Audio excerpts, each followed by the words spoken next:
How to make hibachi fried rice. Using day-old rice helps it hold up to the high heat of hibachi cooking. Also, it's best to use toasted sesame oil, which adds a lovely smoky flavor.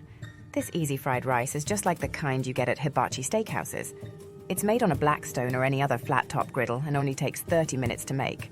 You only need one pan, high heat, and a few key ingredients.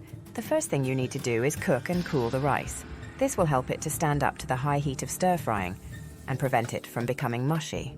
While the rice is cooling, you can prepare the rest of the ingredients. This is a good time to marinate the chicken, chop the carrots, and mince the garlic. You will also want to measure out the soy sauce and sesame oil.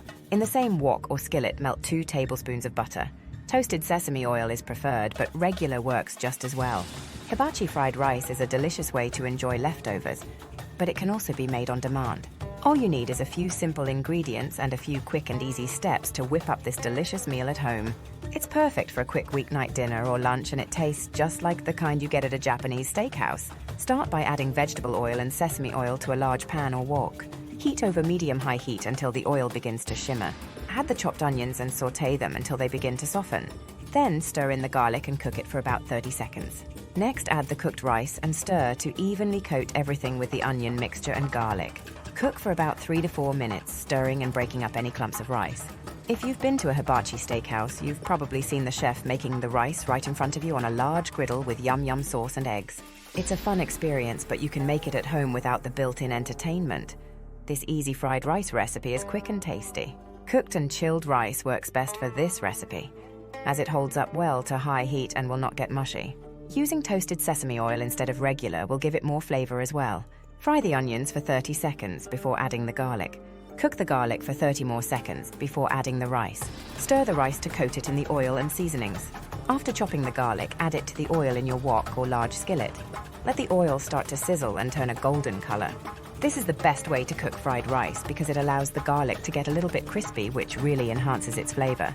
Stir in the cold rice and make sure it gets well coated with the sauce. At this point, you can mix in any vegetables you want.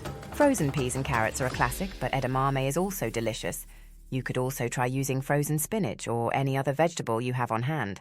When making hibachi fried rice, it's important to use a large pan with a lot of surface area.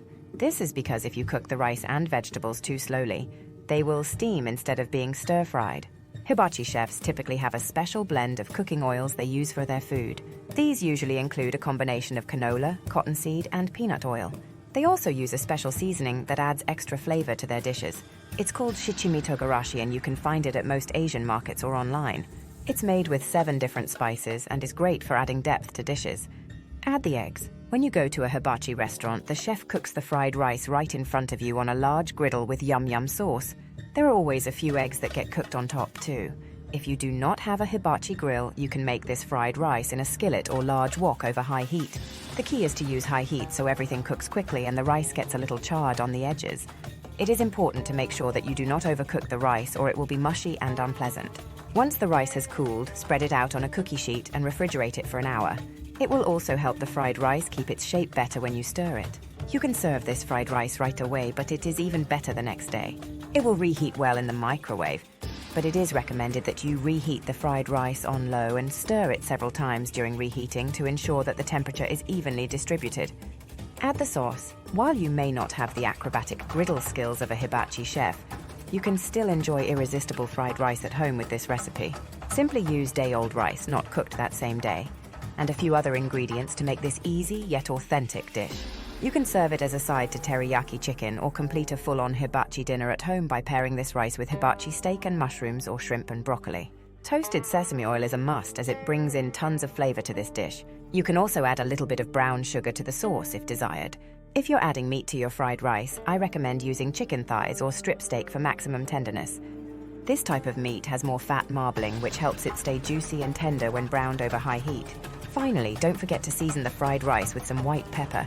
This is a common cooking spice that has a spicy, sour flavor and is often used in Japanese cuisine. You can find white pepper at any supermarket or at most Asian grocery stores. Just a pinch is enough to give this recipe that final punch of flavor. This fried rice will keep well in the refrigerator,